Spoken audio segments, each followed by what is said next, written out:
and welcome to this Need for Speed Carbon real life comparison video. Figured I'd capture 10-second clips rather than still images, since the buildings in both game and real life have vibrant lights wrapped around their buildings. If you actually enjoy this stuff, be sure to leave a like and comment and subscribe if you haven't already. That would help my channel a lot. Here's a fun fact, everything I covered here except one clip was done around 3 AM in one night. We'll start off with this parking lot on the main menu every time you boot up the game. This place takes somewhere behind the Mirage Casino. Supposed to pay for parking, but their parking toll fee broke, so we got lucky and were able to get in for free this time.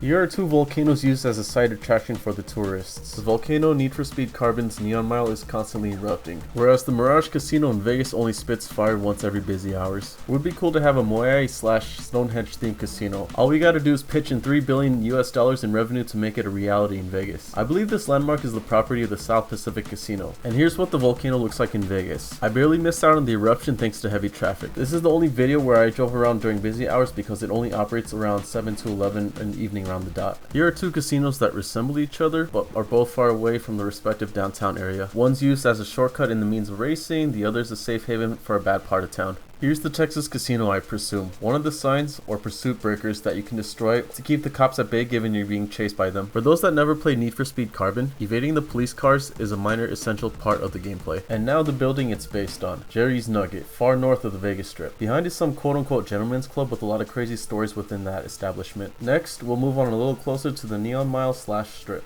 Here are two casinos that closely resemble each other, looking at the very top floor in each building. In Need for Speed Carbon's world, this is the Paradise Casino. Pretty difficult to view it nicely from a distance with the car included, but I thought I did a decent job finding a good angle to show all of you. Its real life counterpart is the Tropicana Casino. As of the time of this video, it may be replaced by a Major League Baseball stadium. Since it was filmed around 3 in the morning, there was a Chrysler 300C that was parked suspiciously behind me for a while, but he eventually got out. As I got out of that casino, I found another building nearby that emit purple and pink lights. The other one has a similar shape structure, but that emits orange and pink lights. This casino unfortunately has no name for me to identify for you. Couldn't find a good angle due to the street's elevation being extremely inconsistent, but here's the building it's based on. The Flamingo Casino. Can't really park elsewhere except for this side street that leads to the back alleyway. There was a Tesla parked there for a hot minute, as you can see its light beams reflecting upon my ride's rear panel. To be safe, I gave them a signal to go around me if they wished to move as I was recording. Turned out smoothly for someone rushing to record and go. Here lies two buildings that are supposedly the tallest buildings in the city. The one in the game is a lot shorter than the one in the real life, but it's cool to see an elevator visible in the center of the building. The building connected to it is based on another casino, but more into that later.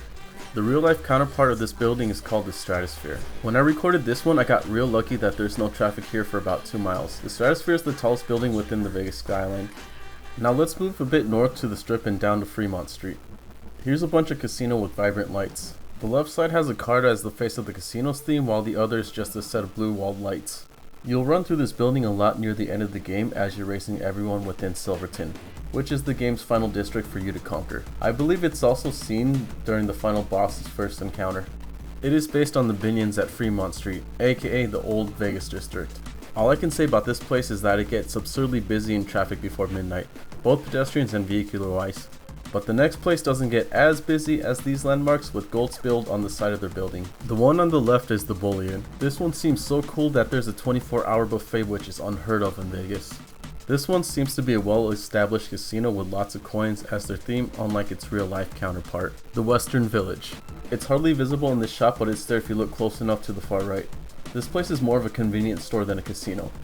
The guy in the delivery scooter was mean-mugging me for a hot minute, but was not in the mood to engage with him.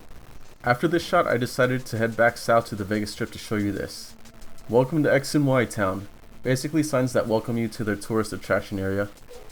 This one is a little north of the Neon Mile in a little janky street. Weirdly enough, the real life counterpart at the time is too small, but luckily they recently made this sign which didn't exist around Need for Speed Carbon's time. This sign is recently created, being more on the north side of the Vegas Strip. There was a homeless woman on the right asking me if I had any cigarettes, and a security guard understandably observing me for any malicious intent, but he eventually waved by as I headed out. Can't tell if he's being friendly or just liked my ride. As I drove more south into the Strip, came across these Roman themed casinos. The game version shows more of a futuristic aesthetic based on the classic sci-fi called Tron. I kinda like their latest iteration of the motorcycle minigame where it's do or die to weave through the slipstreams in a map. The real life version is Caesar's Palace, a luxury hotel and casino with a shopping mall inside. In my personal observation, this is where most of my buddies from the east hang out to gamble. Speaking of high end, let's take a look at some high-end casinos over here. The one on the left is the Starview Casino. It's the same building that connects to the giant Space Needle Tower as previously mentioned, but this time I decided to drive it much closer for a better view of it. It does strike a resemblance to what used to be the Hilton Convention Center, where the annual car show SEMA takes place in, but I'll be safe to say the real-life counterpart is the Bellagio, an Italian-themed casino. It was severely under construction, as you can see from behind. If you look closely, there's a construction guy behind the car. Here's a fun fact.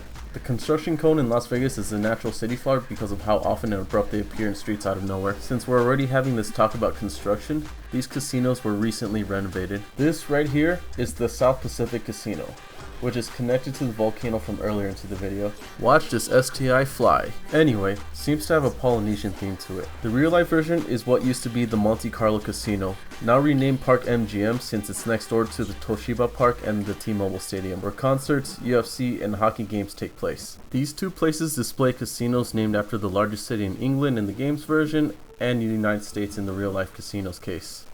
Need for Speed Carbon's version is called London, where there's a lot of accessible bridges for pedestrians to walk past the street. This is the same location where you face the final boss per se, whereas the real life counterpart is called New York, New York, a casino themed after the city's culture. Over here, I would not advise you to do the same thing I did. Got lucky that the traffic was dead. And finally, we have two man-made pyramids from two completely separate parts of the world. In the game, we have this casino that seems to look like Aztec pyramids. I don't know, don't quote me on that one. The neat thing about this one is when you look on the top right of the video, you can see a blue light emitting, and in real life we have an Egyptian themed pyramid of a casino. There's usually a bright white light that emits in the tip of the pyramid, but they don't usually turn the lights on during cloudy nights. But yeah, if you like these videos and want me to make more, be sure to leave a like, comment, and subscribe if you haven't already. I would love to make another video like this, only if you guys care about this type of content. Cool, I'm tired and out of here. See you in the next one, I hope. Later.